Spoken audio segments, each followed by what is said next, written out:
Ice storm began in the south, and they're still feeling the effects outdoors and indoors if you're one of the hundreds of passengers stuck in the terminal at the Dallas airport tonight. ABC's Mike Betcher is there with the videos taken by some very frustrated travelers.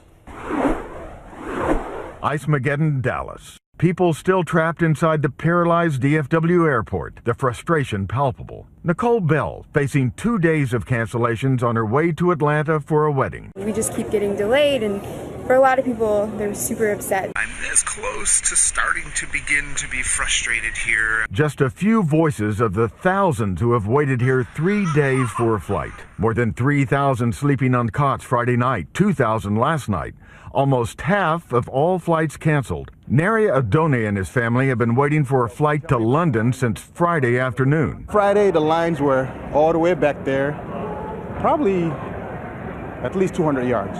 Airport officials providing what they can, free food and entertainment, doing their best to diffuse tensions. Doing everything from 2-year-olds to a 65-year-old. But 72 hours after the crippling ice storm began, things are finally looking up. This afternoon, Neri and his family are finally confirmed to London. Bit by bit, passenger by passenger, DFW Airport is slowly getting back to normal.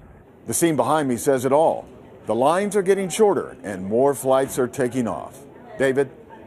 Our thanks to Mike tonight. What a nightmare there. And the massive system behind all of this on the move tonight. And so we want to bring in meteorologist Cecily Tynan of our powerhouse station right there in Philadelphia, WPVI. Cecily, always great to have you with us. And we showed a moment ago that pileup on the Pennsylvania Turnpike, extremely dangerous tonight across the Northeast.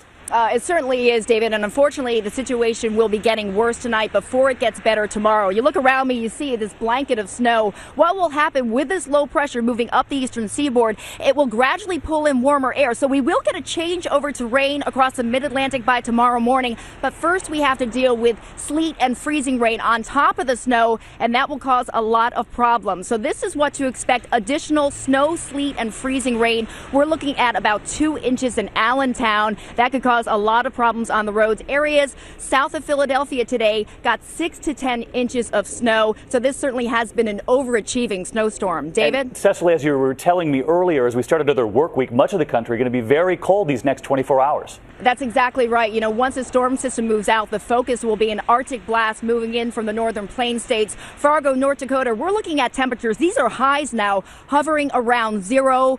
In Milwaukee, temperatures only in the low 20s, and Pittsburgh by the middle of the week, temperatures struggling just to make it into the upper 20s. It's hard to believe winter still has 13 days to officially arrive.